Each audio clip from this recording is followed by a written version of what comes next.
Okay, you'll just have to approve that. Okay, welcome to our Walking with Persephone book club. I am really excited to be talking to Molly today. Molly is an absolute powerhouse of a human being who creates so much wonder and joy and magic everywhere she goes, and so much beauty, and sees so much beauty, and shares so much beauty. And I think anybody who has Molly in any way in their life has a life very much enriched. So to just start off, Molly, thank you. Thank you for everything you put out into the world and share so generously, because you really do. Do you want to introduce yourself to those who maybe don't know your work that well? Sure thing. And thank you for that lovely affirming introduction and welcome. You made me feel a little teary-eyed. I've been feeling a little kind of overloaded this week. I'm getting ready to do a keynote presentation with which I will be starting with a passage from Walking with Persephone and talking about boundaries and honoring healthy boundaries. And so I've been feeling a little bit of that familiar taut and sharp-edged, little snappy with my family. I'm like, I thought I figured this out. I wrote a whole book about this. Thought I figured it out already. And so that was a lovely affirming introduction that made me feel a little bit sad and a little bit seen. So thank you very much. So I am Molly Remer with Bridget's Grove. I have been writing for a number of years. I met Lucy through blogging, and I will tell a little story about that in a couple of minutes when we get to that section. I create story goddesses at Bridget's Grove with my husband. We co-create in our Bridget's Grove studio here in central rural Missouri. And so that's what's in the background is my studio building in which we make all of our work. I also have written 11 books now, one of which is Walking with Persephone. Another one that a lot of you are familiar with, I think, is Woman Runes, which was based on the work of Shekinah Mountain Water and her rune system, her women-identified rune system. And then I also write assorted books of poetry and things like that. And one of my primary commitments, or one of my heart and soul projects, is 30 Days of Goddess, which is a daily devotional practice, the seed of which truly was planted through the writing of this book. That a lot of this book came from my hunger for steady devotional practice, my hunger to move magic out from the margins and into the center of my life. And from that seed, that the seeds that were planted during this book bloomed later into 30 Days of Goddess, which became a daily devotional practice, which is approaching its thousandth day of continuous practice since I started it. So 30 Days of Goddess, 1,000 days doesn't happen all at once. It happens one step at a time. Just like a book, it's written one word at a time. But will you tell us a bit more about the 30 Days of Goddess, because not everybody might be familiar with it? And okay, yes. So 30 Days of Goddess started in December of 2020, when I was in the right before the winter solstice. I was getting ready to publish Whole and Holy, which is one of my goddess devotional volumes. And I woke up one morning with a goddess lightning strike of inspiration and suddenly thought, 30 Days of Goddess, I'm going to do this daily devotional practice, because I have had so many questions from people over a number of years that say things like, I sense the goddess, like I feel this presence. I want to have more sacredness in my life. I have read these books. I've had these thoughts. I've had these experiences, but I want somehow, like, how do I do it? How do I welcome this in? I want more magic. How do I invite it in? How do I experience it? And I thought, oh, we'll do this daily devotional experience. It'll be really simple. We'll have a little companion book. I'll make 30 prompt words. Won't it be so fun? We'll do that in January. So I got up that morning. I had this lightning strike. I hopped up. I ran down to the woods and sat on my rocks. I wrote down the list. I made an audio recording. I came up with like the little booklet that I was going to share with everybody. And I thought, won't that be fun? And so that was 1,000 days ago. And we're still going. So essentially, it's about creating simple and sacred daily practices that fit into your everyday life with no need. One of the things I always say, there's no need to be any more special or magical than you already are. Like, you start right where you are with what you have. No need to be any special or more special or magical than you already are. But the other thing I sometimes remember to say is, there's no need to be any less special or less magical than you already are either. Because I think sometimes we're encouraged to tone it down or to be lower or less or like smaller. And so basically 30 Days of Goddess meets you where you are in the creation of making space for the sacred and for yourself in your everyday life, in your real life as it is right now. Not the fantasy life, not the imagined life, not the someday life, but the life you're actually living right now. Mm-hmm. And that's what you are so good at, and what you are so good at sharing and teaching. I'm sure everybody who's read this book has been really, really inspired by it. What people might not know is it actually provided, along with Sarah's book. Ooh, that's my husband trying to help me fix my tech problems.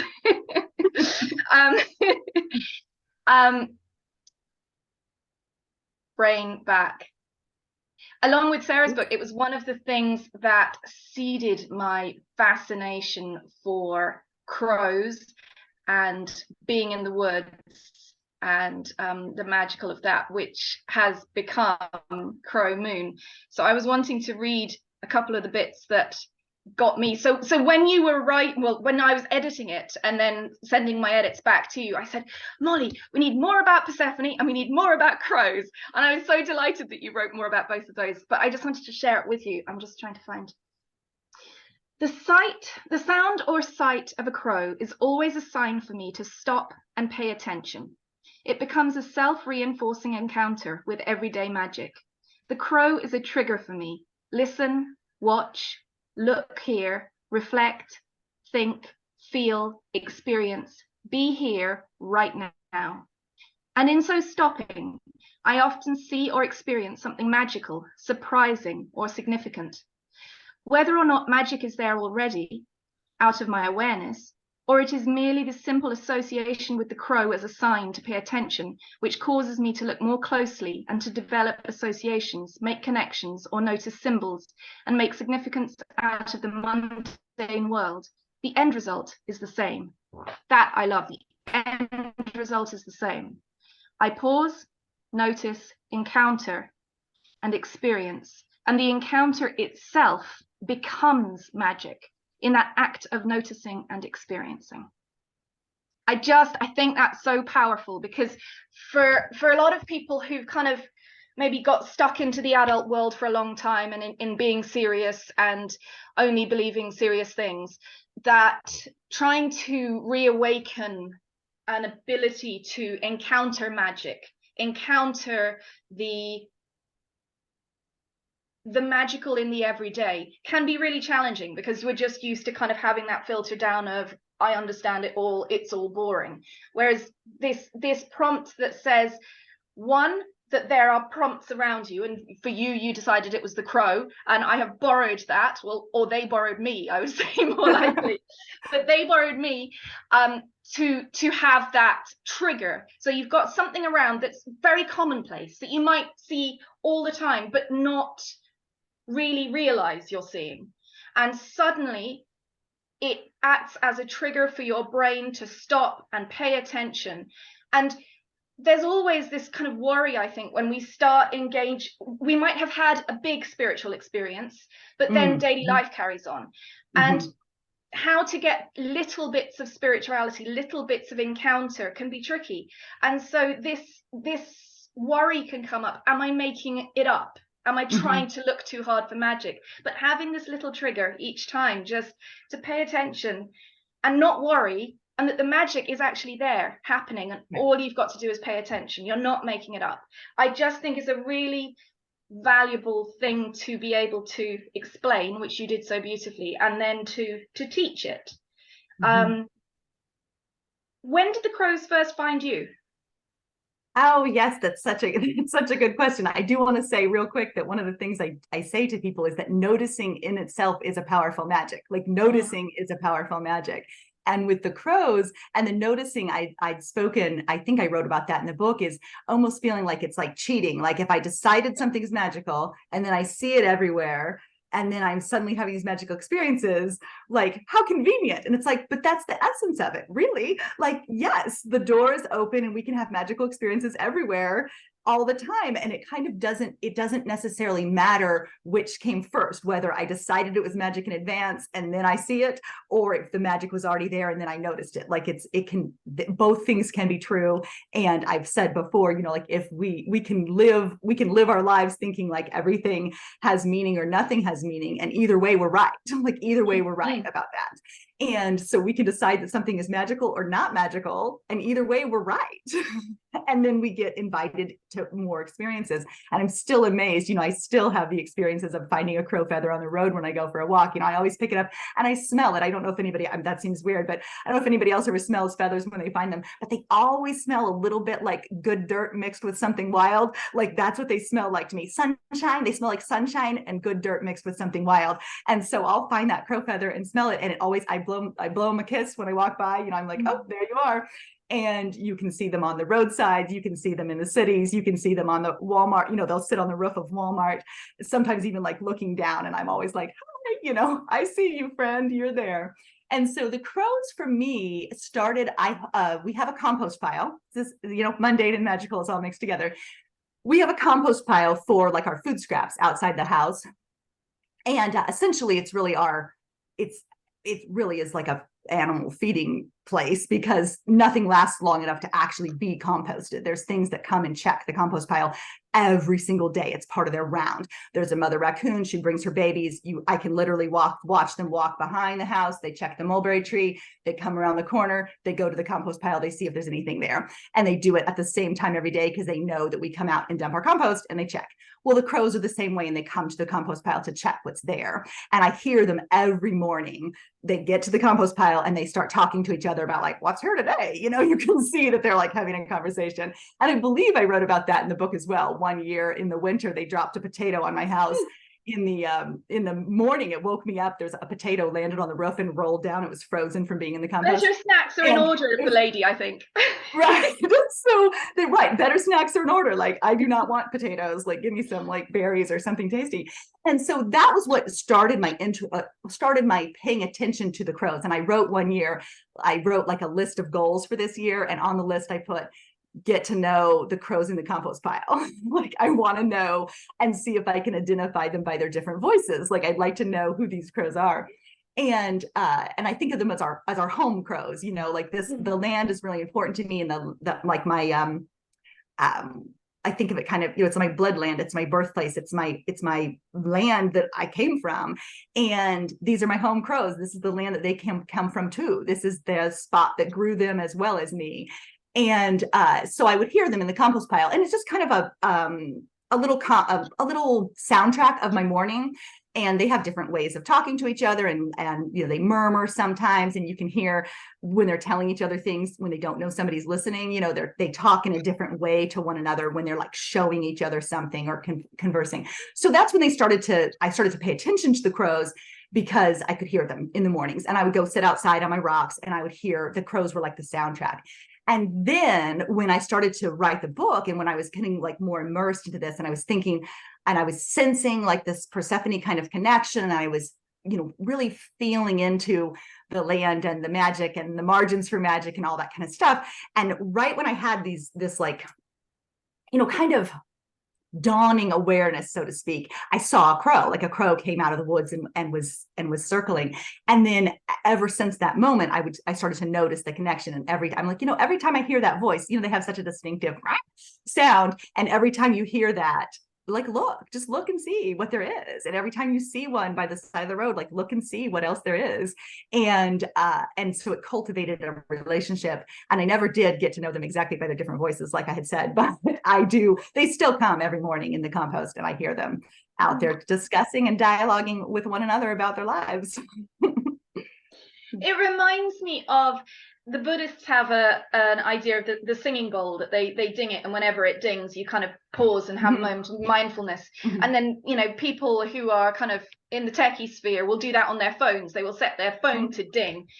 And I just think it's so much more lovely to let the birds do it. Yes. They're there. Why not pay attention to something that's out in the world rather than manufacture it? I think it's true of all birds. Like that's one of the things I always say to people, if you're needing some more magic in your life, if you're looking for magic, like go out and look for a bird, because we almost always, like birds are a reliable encounter with the natural world, because birds share our world with us. Other things, like the raccoons I was mentioning, they kind of, skirt to the edges, or the deer come and eat in the morning. But as soon as you come out the door, they run away. And birds share our world regularly. They come and sit on the porch rails. They are on the wires. They are at the grocery store. And so they're one of the reliable encounters with nature, or with the natural world, with magic, that we can have almost anywhere. You can be in the Aldi parking lot and you can see a bird. And so I really find that birds in general, you can be driving on a highway and you can see vultures and you can see hawks, and there's so many birds around that it's a really nice touchstone with magic on the wing, as I wrote in the book.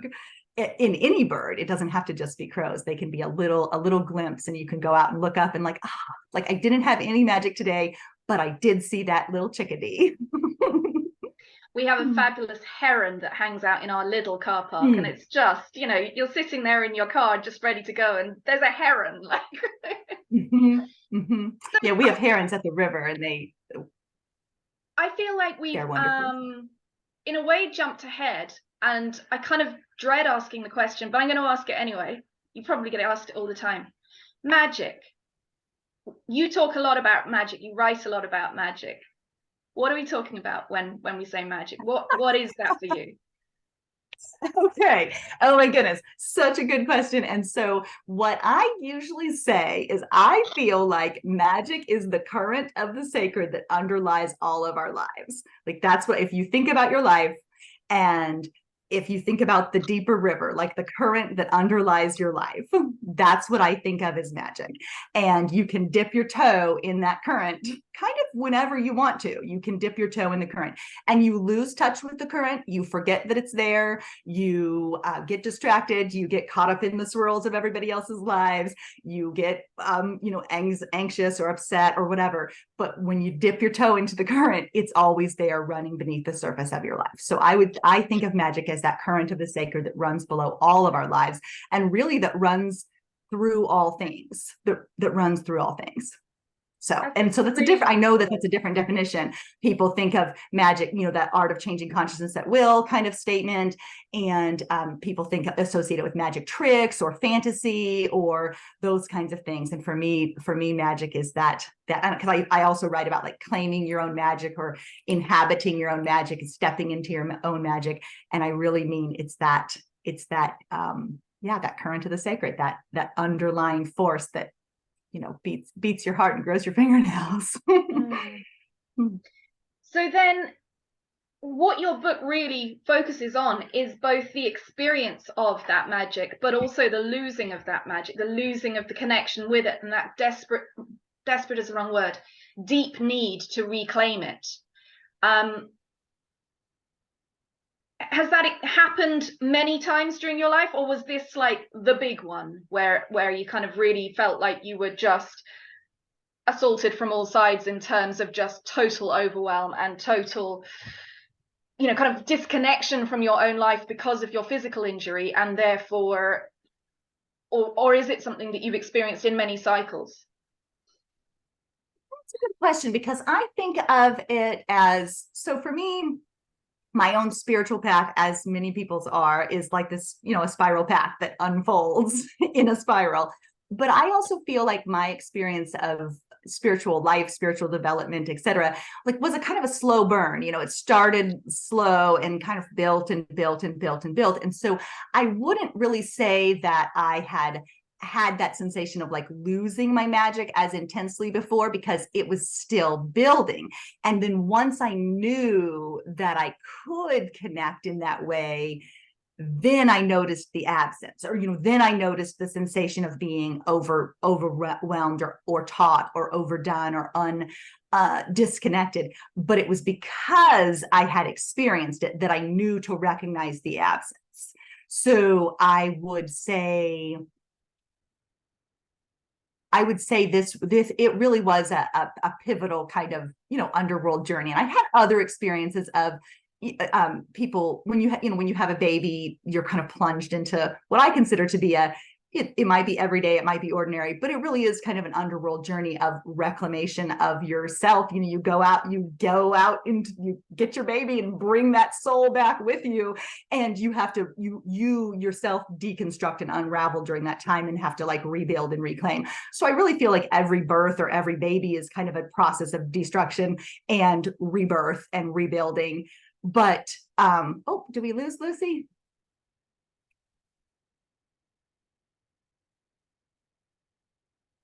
But those transitions and those underworld journeys felt less kind of the soul need that I felt with this book. I think we lost Lucy, so I hope she's gonna show back up, keep us going.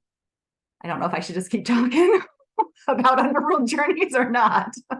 But I do think we have assorted like small underworld journeys in all of our lives. And I write about the everyday Inanna transition of like, we go on these journeys of descent and reclamation multiple times in an ordinary life and an everyday life. And this one just happened to feel like a biggie. Like it felt like a biggie.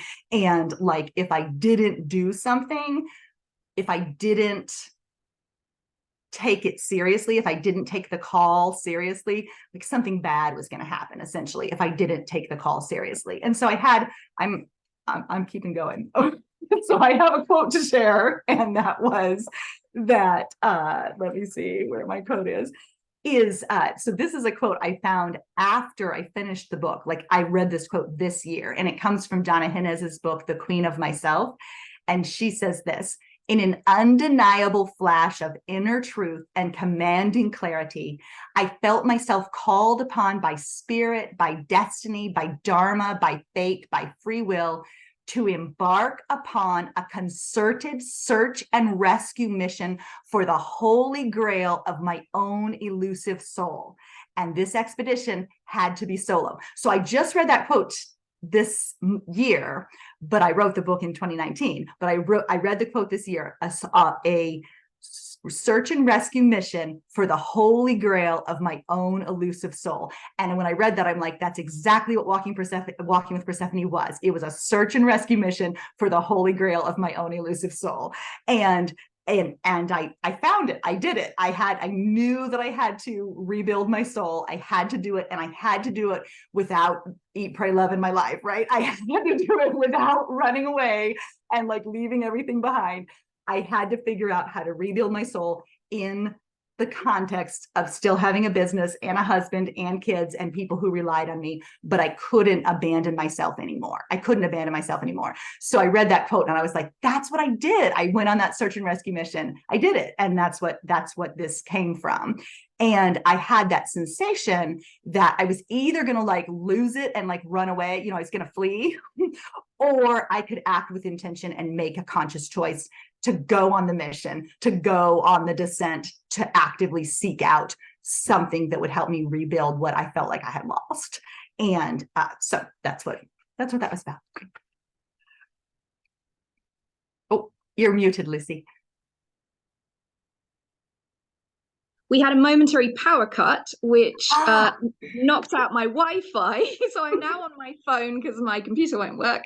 So yeah, this has been fun. So right. Thank you for keeping talking. And I just said You just said?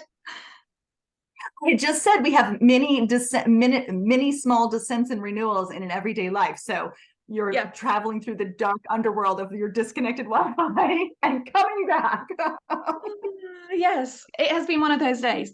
So we had a couple of questions emailed in. One was from Katya, and I don't know if it's the Katya who is here on the call. Yes, it was. Perfect. Katya, do you want to unmute yourself and ask, or would you like me to ask your questions?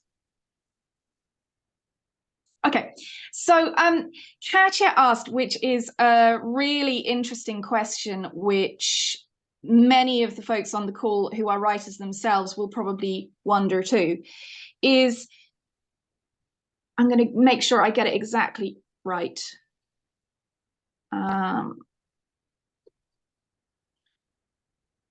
She says, when you started writing this book, did you plan on getting it published, or was it just meant for yourself as a sort of journal to help you figure it out? And then the second part of the question was, how did your husband and children and mum, if they read it, react to it? And I think that's a really good question, because a lot of people, you know, really want to write about the things in their life, but there's also that fear of, you know, it being out in the world and how are the people around me going to feel about this. I'm talking about this, my mother is here on the call, and she has been mentioned in my books many times. So I know the fear of that. I know the worry of, you know, somebody, I think it was Anne Lamott, said when she was asked this question, people should treat you better if they want to be written about well. Do you know what I mean? So it's kind of the onus is on them, which I get on one level, but on another level too. Yeah, I've said that to people before, like kind of like, you better watch out or you're going to end up in one of my poems. But that's just, I'm going to write a poem about this, you know, like you're going to be in one. Because it's a power that you have as an author to put your voice out. It's a power you have to share stories that are your own, but which involve other people. And so it's like you should always have the right to write about your own experience. But when your own experience touches the edges of others' experiences, that's when it gets tricky. So I love that question, Katya, and go for it. Okay. So I did always know that this was going to be a book. I started out writing a book. What I didn't know is the kind of book it was going to become. So I knew it was going to be a book, but I had a totally different vision for what I thought I was writing. And so it became, as you noted, Katya, it became like a way of figuring things out for myself, but it always was going to be a book.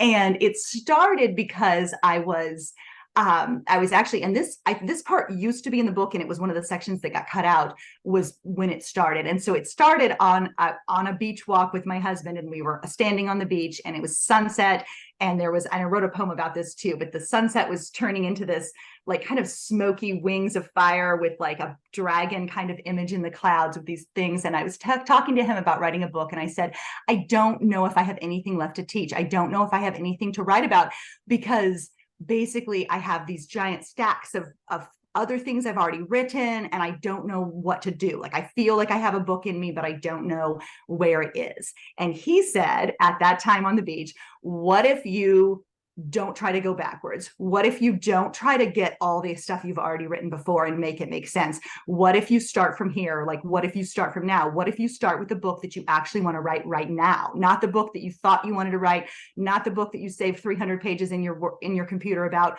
What if you start from right now? And so that was at the beach. I got home and I did that. I opened up a blank document. I had a 300-page other document saved on my computer of the book I thought I was going to write. And I opened up a blank page, and I thought, I'm going to start from here, and I'm going to start from now. I'm going to start from my life right now, and I'm going to listen and learn from the story of my life as it is being written right now. And so as that year unfolded, I would literally wake up every morning and be like, ooh, like, what's the part of the story? You know, like, what's the next part of the story? Where is it? And I would look for it in the day, and I would see the things, and I would experience, you know, whatever. There'd be crows at the across the road, or there would be something in bloom, or I would wake up from a dream, or I would have a thought. And each piece to me felt like it was bearing witness to the part of the story that was being written. And I was paying attention. What part of the story? What's the story here? What part of the story is that? But I thought it was going to unfold in this kind of linear way. And I was picturing, I'm going to write like a kind of a companion for like goddess-centered spiritual practice. So I was picturing it much more distant, like much less personal.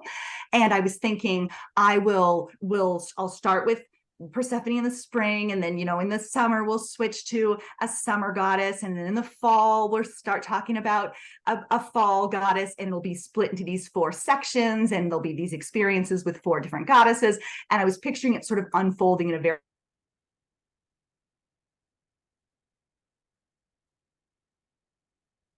Oh no. Has Molly gone for you guys as well? Molly, you're back. You need to unmute yourself. I'm back. I guess we each get to take a turn being kicked off. You can hear me? Yeah. Okay. Oh my goodness. Did I get cut off in the middle of this many tech problems ever on a call? I don't know where I got cut off. Because I abruptly disappeared for myself. So you said Persephone for spring, summer goddess, and then you got cut off there. Oh yeah. So I thought it was going to be this linear little thing and we were going to journey, like kind of journey through the wheel of the year with these goddesses. And instead it became very, it just became very different than what I envisioned. It became very personal and became very much about responding to what was actually there instead of what I thought was going to happen. And you see me wrestle with that throughout the book, responding to what's actually here versus what I imagine or what I think or what I expect or what I would prefer or what somebody else wants for me, but responding to what's actually happening. And so it was a very different, it was very different, but it also felt very necessary. So it felt very necessary. And the other thing that was different about this book for me is almost all the books, other books that I've written, I have always done first in hand by hand. Like I write them by hand or I speak them into an audio recorder and then transcribe what I spoke. And Persephone, I opened up that Word document. That said, I opened up the Word document every day and I typed it as I went.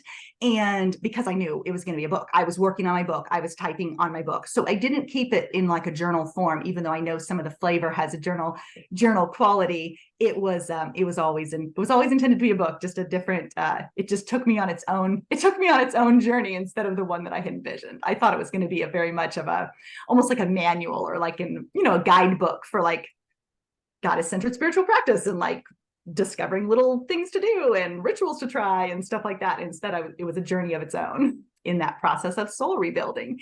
And then as far as other people reading it, I think I've shared this with Lucy before, that it was one of those things where I got the final proof copy arrived, and I got it out and I was so happy, and I took it outside and the crows, they literally raised up, like I got the book and I was going to do a flip through, and the crows like raised this chorus of voices from the trees as I was flipping through it. So that was real delightful. And then I opened it up and I thought, oh no, like what have I done? What have I done? Like, why did I write all this stuff? And then now people are going to read it. I'm like, oh. And then it's too late, then it's already written, it's already been decided on. But I don't think I really realized until I had that copy and the crows were singing about it that other people were going to read it. Like, and I'm thinking, uh-oh. And so interestingly enough, my husband has never read it. I don't know that he ever will. And my kids have never read it. My mom did read it, and I felt nervous about her reading it. And so I left it with her. I left it with her when I was going to be gone again. So I was like, here's the book, like, enjoy. And then I left for a month. And so, she read it and she said it was wonderful. And that what she said was, I could see this in you, but like, I didn't know how to help. Like when she read it, she said, I didn't know how to help. I didn't know how to help with what you were feeling or whatever, but she could see, she just didn't know how to help. So anyway, and I don't know, I've laughed with my husband about it before because he said, and what he says is, I think I've heard you say all these things before. Like, he said, we have lots of conversations on our walks. I shouldn't call it walking with Mark instead of walking with Persephone. No, we have lots of conversations. So he says he feels like he has heard me say these things before, but also that he does actually feel a little uncomfortable with reading like what my lens is. And then my kids have expressed exactly zero interest in reading it. Just like my children. Yeah, I came back from the recent event in Lancaster, and I was like, and there was this 10-year-old who got brought by her mum who'd been given Reaching for the Moon, and she was so excited to meet me. And there was this 14-year-old who was using it to teach. And I said, and you guys haven't even read it, and I wrote it for you. So I get that. Yes. And so maybe they will. And I have had a lot of friends read it, including one of the friends that works for me. So she's referenced in the book, but kind of obliquely. I just say like, somebody got here to work or somebody's dealing with their challenges. And so she's read it. And a lot of my friends have read it and said like, and so that friend who worked here said, oh my goodness, like I was in your house, like working with you. And I didn't even know that this is how you felt or what you were thinking about or what you were writing about. Like I didn't even know. And then I had a couple of notes from other friends who said like, wow, I read this book and I'm really sorry if I ever made you feel bad or like unappreciated or like taken advantage of. And then the other ones who read it said, wow, like how did you look into my brain and write down what I'm feeling too? That's interesting. Yeah, I had a similar experience with Lee, who's just Lee works for us here at Womancraft, and she just proofread Crow Moon. And I've had migraines. I know you struggle with migraines as well. And migraines pretty much solidly for 2 years now. And so she said, reading it, she said, I knew the outside of what was going on. You know, I could see that you were in a dark room most of the time. You were feeling really frustrated that you were cut off from the world, but I didn't know the whole of the process that was going on. So it was really interesting as a friend to see that part of the process too, because people only ever see our outsides. They don't see this deep interior work that goes on. And so books like yours really do help to articulate something that a lot of people may never get to express and yet will have experienced. Mm-hmm. And yeah, I think and that's one of the things I say. Oh. Mm-hmm. That's one of the things that I say. I have a local writers club at the library that I go to that's extremely valuable to me. I haven't had that experience of in-person writing, being able to share with other writers in person. And these are very different people. The man who leads it is like in his 20, he's a 20-year-old, like, 20s, finished college fairly recently, writes about like podcasting and stuff like that. He's not my target market. And the other people who come are very different from me, but I love the being able to share about writing with them. And he had asked us to do like your why, that why do you write? And interestingly, I can write about anything pretty much, but in the meeting setting, I was kind of caught off guard and I couldn't think of an answer to that. And then as soon as I was driving away, I thought, I write so that other people feel both held and heard. That's what I do. I write because I want other people to feel both held and heard. And I told him that later, and you could tell from, because he writes about different subjects, he was kind of like, held and heard. That seems like an interesting goal. But that's really what it is. And so when people tell me, I felt like I read this book and you looked in, you looked in and wrote down what I was thinking, or you wrote down what I was feeling. And I'm like, but that is my why. That's why I write, is because I want other people to feel both held and heard. And so, yeah. And I do think I have a little side note. Oh, yeah, it's right. It's like, and I have some other things. I wrote a little bit more than that, but that's kind of the essence of it for me. And I have been thinking too about this book, and you had asked the question before we started about like how did it impact, how did the publication impact your life, or what the impact was. And I really feel like sometimes I get nervous. Like I have trouble going back to this book actually and like rereading it, because it was written in such like a kind of a vulnerable time. It was so vulnerable, and it was such a difficult time, an inwardly difficult time. Like I just kept around my business. Outwardly, everything was fine, but inwardly it was a difficult time. So it's hard to reread that because I remember how it felt. And then I'm afraid sometimes to reread it, because I'm like, what if I discover that I haven't changed at all? Like, what if I discover that I didn't learn anything? What if I discover that I haven't, fixed it, essentially? And when I do reread it, and I do see that there's sometimes, we have patterns that reoccur, and we have patterns of behavior and really patterns of like self-harm that and knots that we've tied in our own lives that come back and revisit us over and over. And it's an ongoing work. But a lot has changed and stayed changed since that book. And one of the things that changed is that, and I don't know, when I was writing it, I didn't fully realize how challenging it was for me to have people working inside my house and working in the studio that we had in our house, and how much that was connected to headaches, how much that was connected to depletion, how much that was connected to feeling overwhelmed, and like basically being an introvert that had to be on too much, because essentially having people work in your house feels like having company multiple days a week, and you're responsible for them. And it was just part of my life. So I didn't like fully recognize the impact that had on my own mental health and my own well-being. And after the book was written, we built a separate studio building outside of our house. And so that building, that's where I am right now, in the separate studio building. And I can walk out and close the door. And when people come to work, they let themselves in and they start working. And when I'm ready to come out and talk to them, I come out and talk to them. And when I'm done, I say, time for our paths to diverge. And I leave.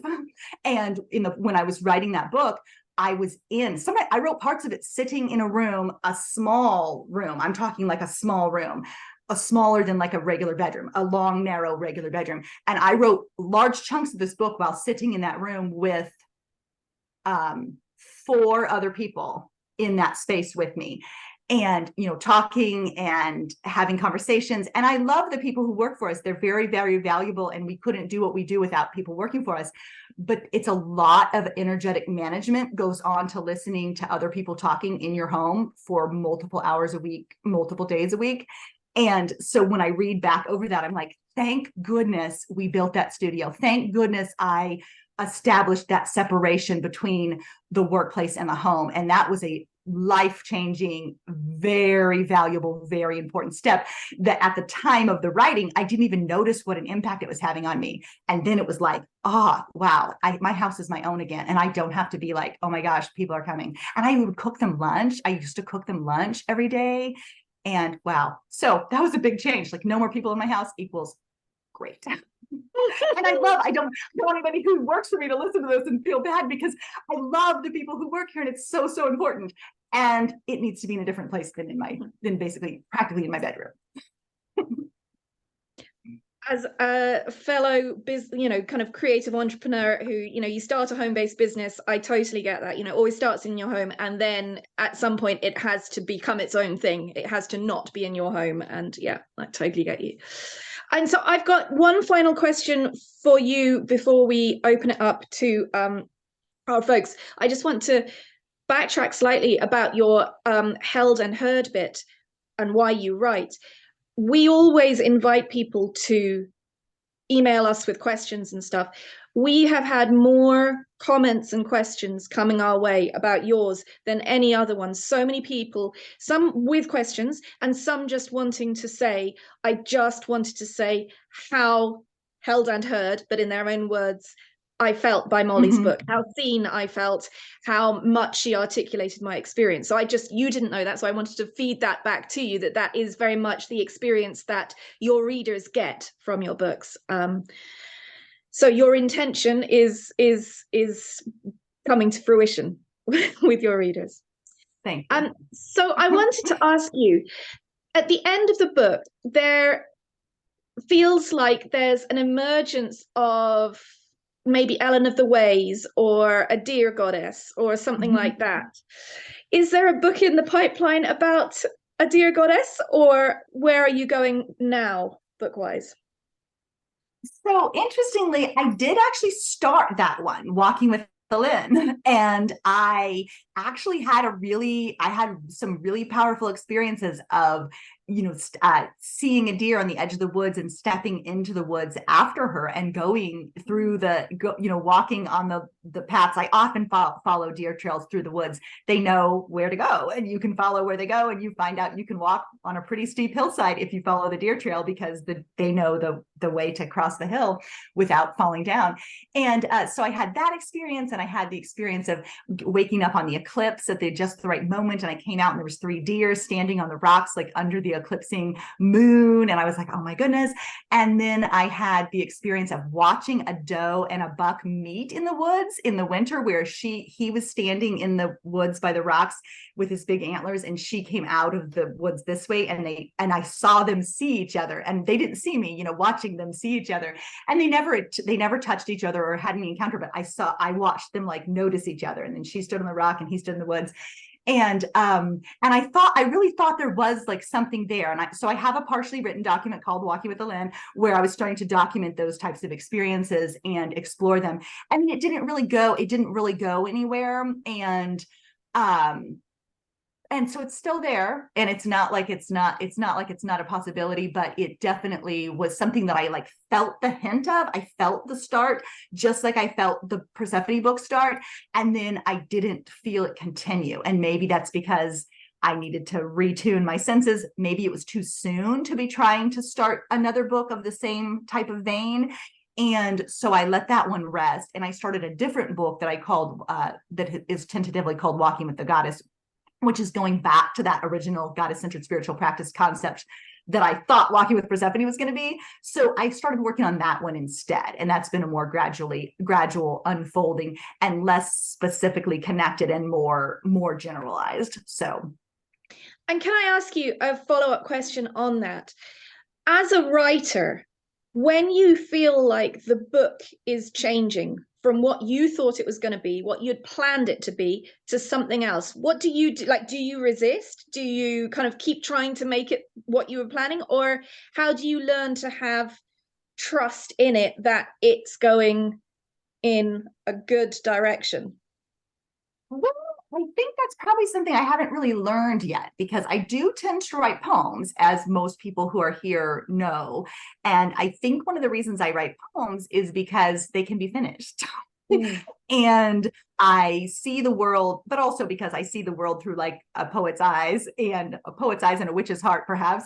I see the world in that way. And so the poem is there, like asking to be told or asking to be shared, or I feel like I see it and then I pick it up. You know, I'm like, oh, here's a poem. Let me pick it back up. And but the other thing is that poems are finished. There's a beginning and an end. And then when I put them together in a book, I never have to wonder what goes next, because it's poem by poem by poem by poem.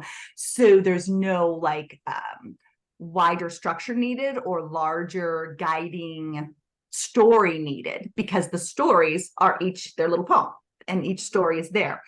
And so I don't think I've actually learned that, because I have a number of started books that are sitting on my computer waiting for my attention. And essentially when they change direction, sometimes I leave them. Like when they change direction, I leave them and I work on something else.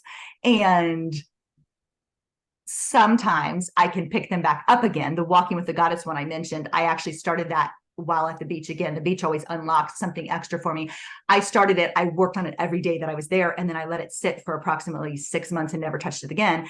And when I picked it back up, I saw some things there that I hadn't seen before. So I find when I allow them to rest, sometimes I can see things that I didn't see before. And then I'm working on another one that I was calling the Practice of Center, that I mentioned with you.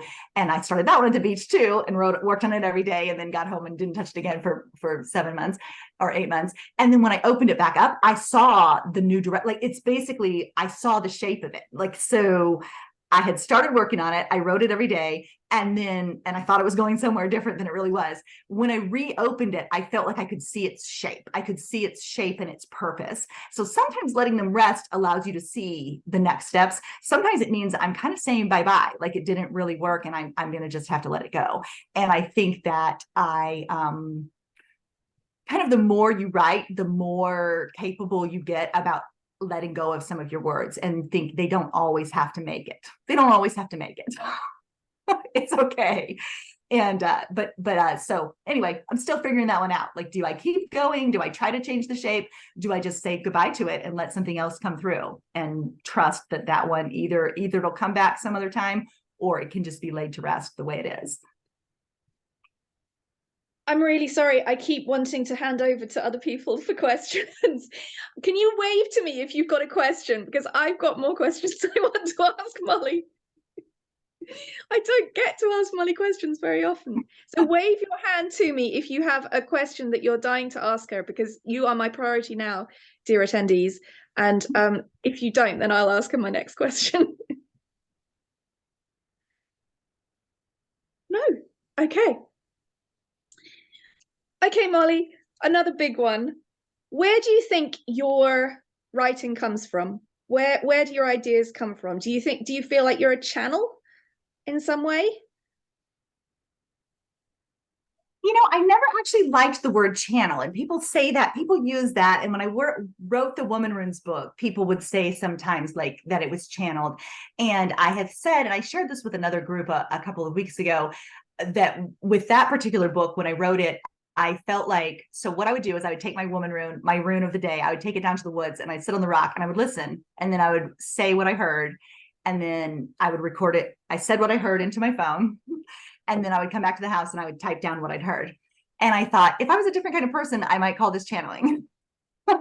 But I guess I'm not that kind of person, because I'm not calling it channeling. I'm saying I sat on a rock and listened to what I heard, and then I wrote it down.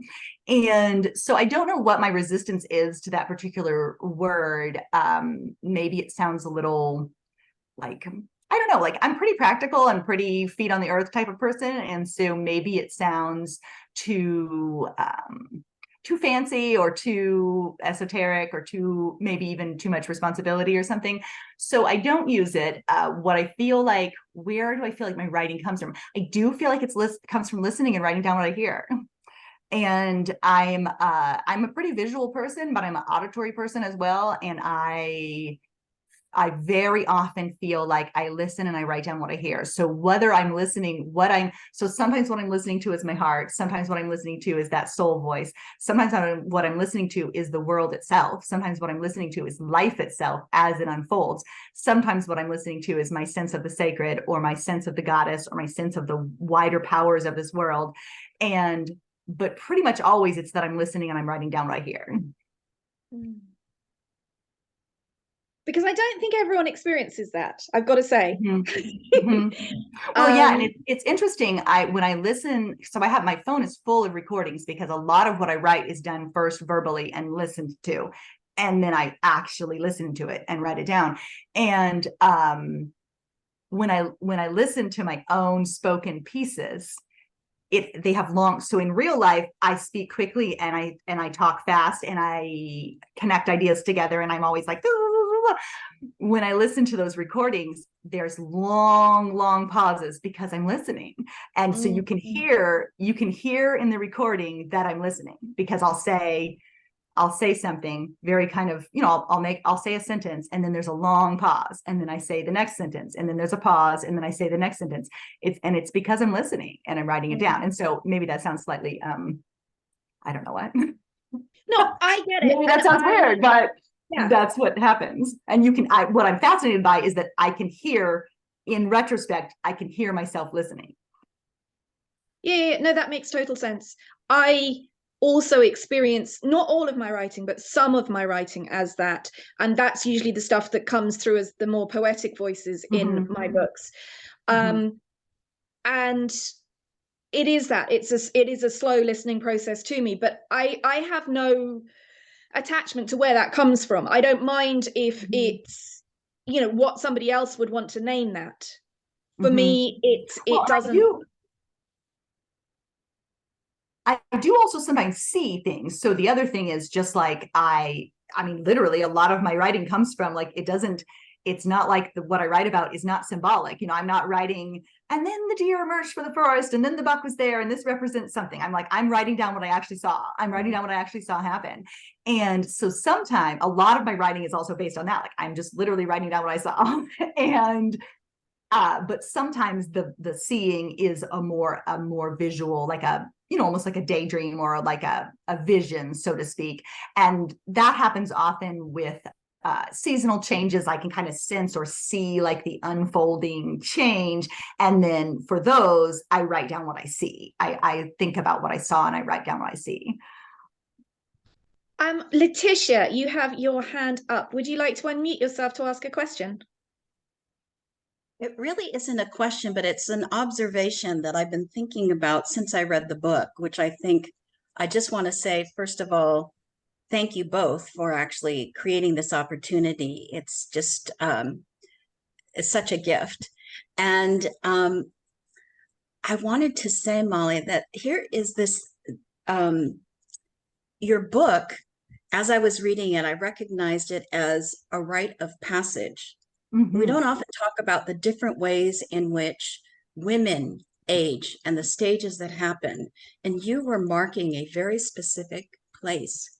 And while it is one woman's journey, I had this image of a collective experience of all women, regardless of the age of 40. It wasn't really about that, but that you provide a process in which women can dig deep into a transitional phase in their life. And I just want to say thank you for the words that you shared. I haven't experienced a book like that. And I have a lot of women who come to me wanting to have that kind of guidance.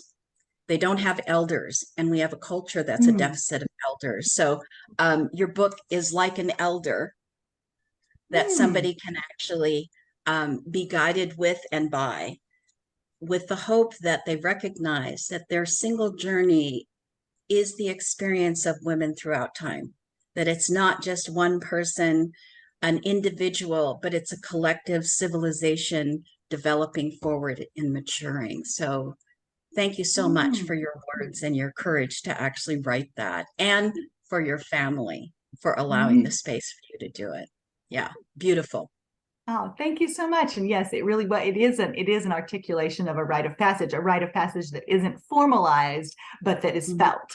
So thank you. Yeah, thank you for that reflection. That's really a good observation.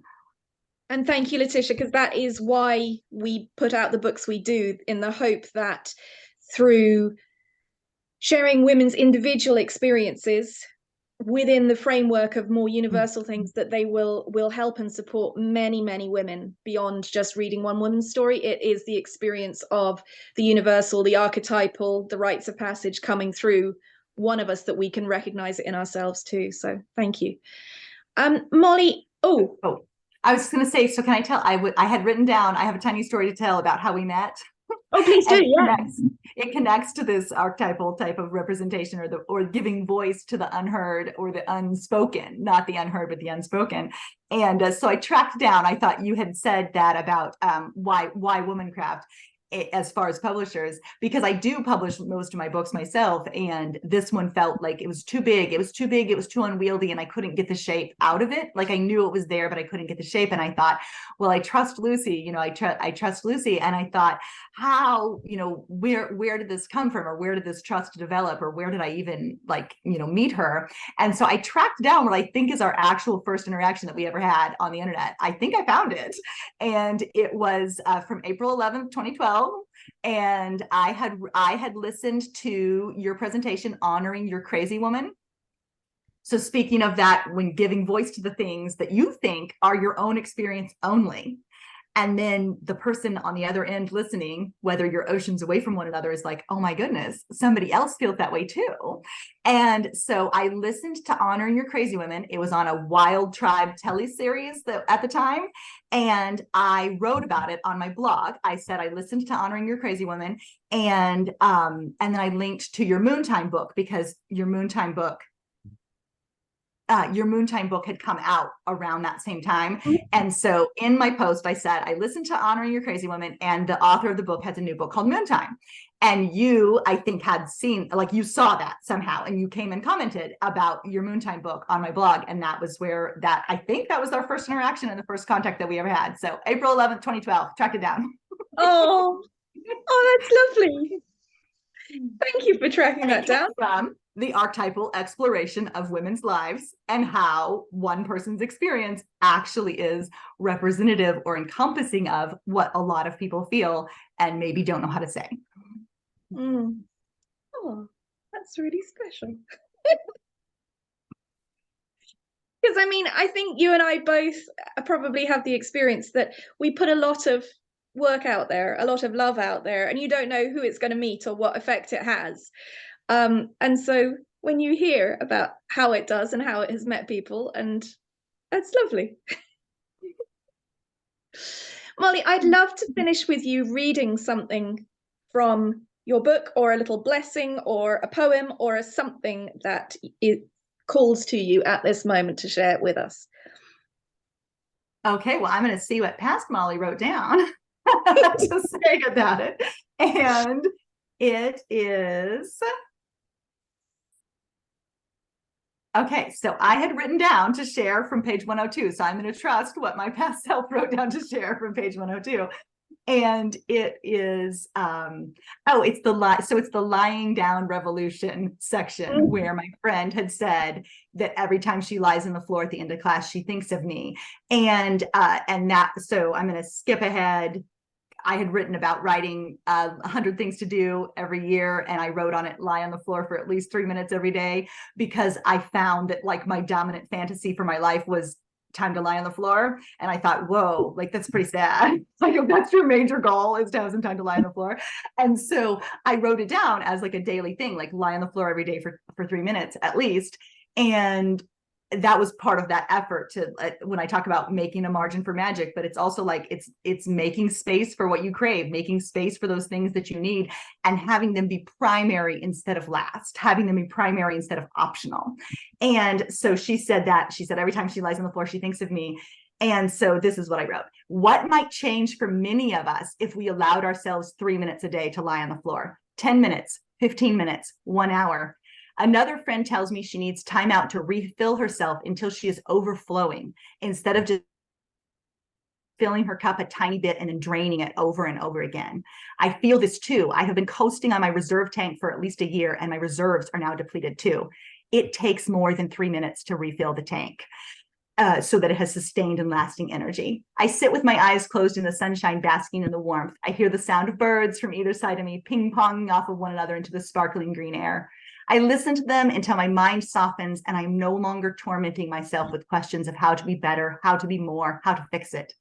I am very still on the rock, and when I open my eyes, I see a vulture coasting toward me. It swoops, possibly checking to see if I'm still breathing there on the stone. It circles once, twice, 3 times above my head, each pass coming low enough that I can see its red head turn from side to side. Hey, buddy, I say, yes, I'm still breathing. And so then I'm skipping ahead to say, when I see the vultures dancing, they say, it's okay to let go. It's okay to soar. It is okay to be free. It is okay to clean it out and away. And so I'm going to close with that poem that continues from that section. Sometimes I feel like my work for others and for myself is about calling us back into our bodies, edges both strong and soft, about calling ourselves back into our own lives, both small enough and big enough to hold who we are. Ceremonies of bones and skin, prayers of salt and tears, rituals of mud and sun, a sacred story of body and breath and being in the world as it unfolds beneath our feet. And I'd like to finish with a little bit from page 264, quite a way towards the end.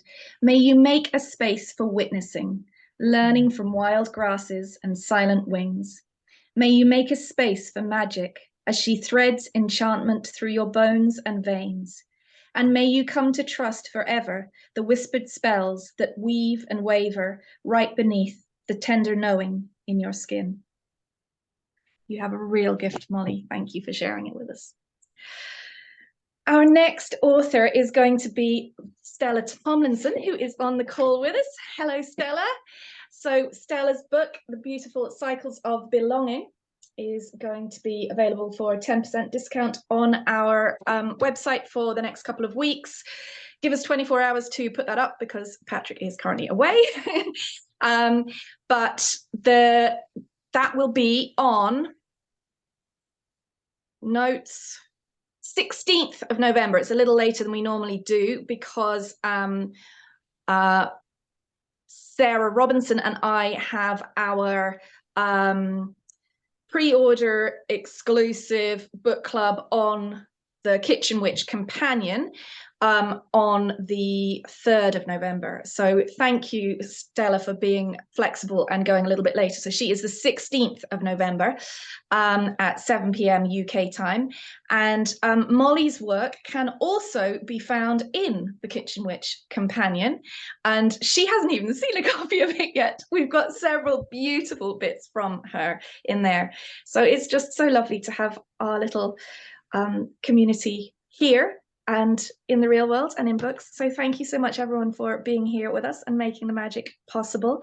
And apologies for the tech gremlins who were not on our side today, but we made it through. So well done and thank you.